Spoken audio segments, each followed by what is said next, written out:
All right, here I am coming to you, another version, unedited and uncut of me talking to you with my face. Today I'm going to touch on a topic that is going to be fun for the whole family, and that is rejection. So, what can be said about rejection? First of all, I would say that the perception of rejection is something that takes place primarily in the theater of the mind, which is to say that it's a very subjective thing that is mainly just based on the perceptions of the one experiencing it, not necessarily an accurate representation of the facts of a situation or the objective reality. It is also something that places an external locus of control rather than an internal one, which is to say that you're dependent on people's approval for a sense of value rather than an internal sense of approval. It could also be said that the process of rejection, though I think most of us are familiar with it and know how painful it can be, it is the means by which reality directs you towards optimal outcomes, at least in a social context. So we all have. We're all social creatures. It's kind of hardwired into us. We get a lot of our feedback as to, our value judgments, how we're doing from other human beings who are, the most reliable representations of what we can internally represent externally. And of course, we're driven together by bonds, family bonds, community bonds. It's pretty fundamental to who we are. So of course, we have this aspect of approval that's a seeking that's quite natural. I would say. So, I mean, I'm speaking is this could be in terms of rejection from a job. You go in for an interview, you didn't get it.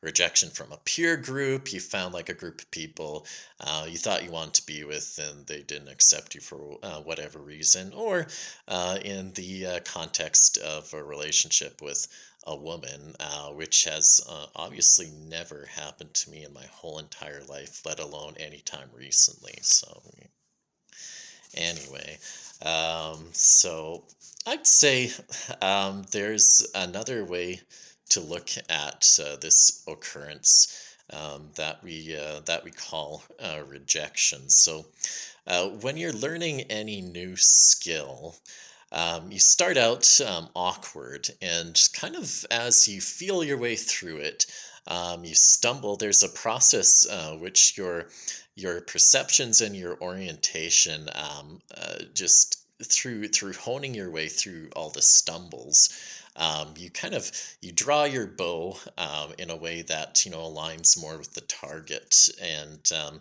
I'll use the particular analogy of skating because I've kind of been into skating a lot as a recreational activity lately.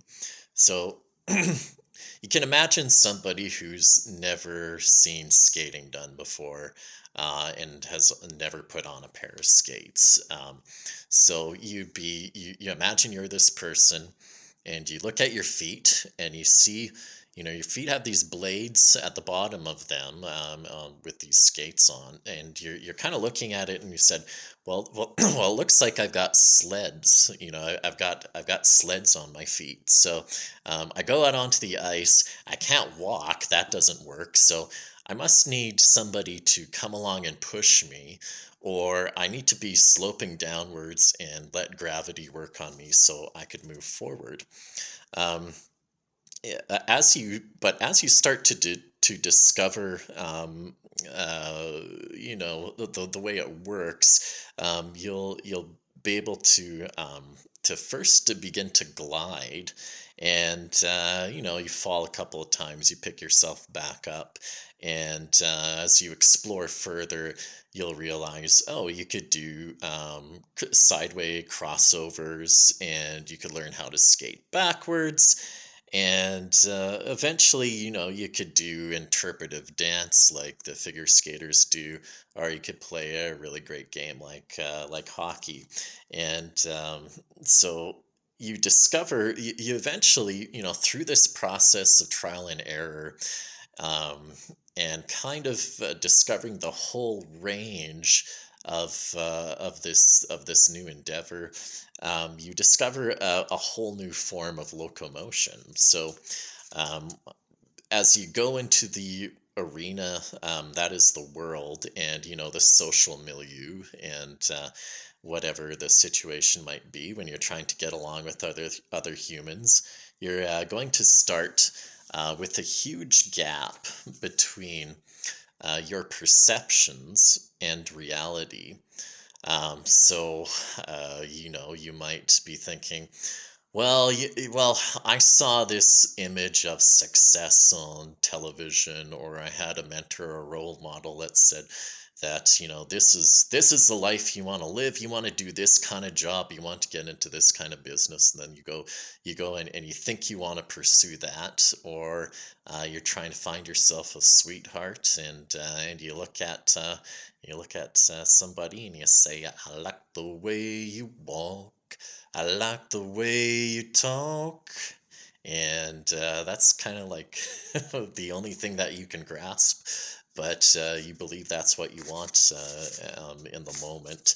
Um, so you come at with when you have very little experience in any of these type of situations. You have that narrow little tunnel vision where you're not seeing a whole range of possibilities.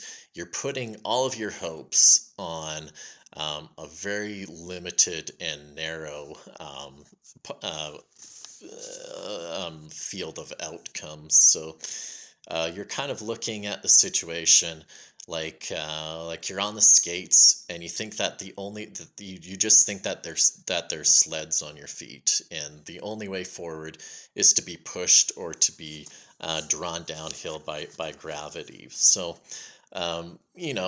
when reality in those cases don't meet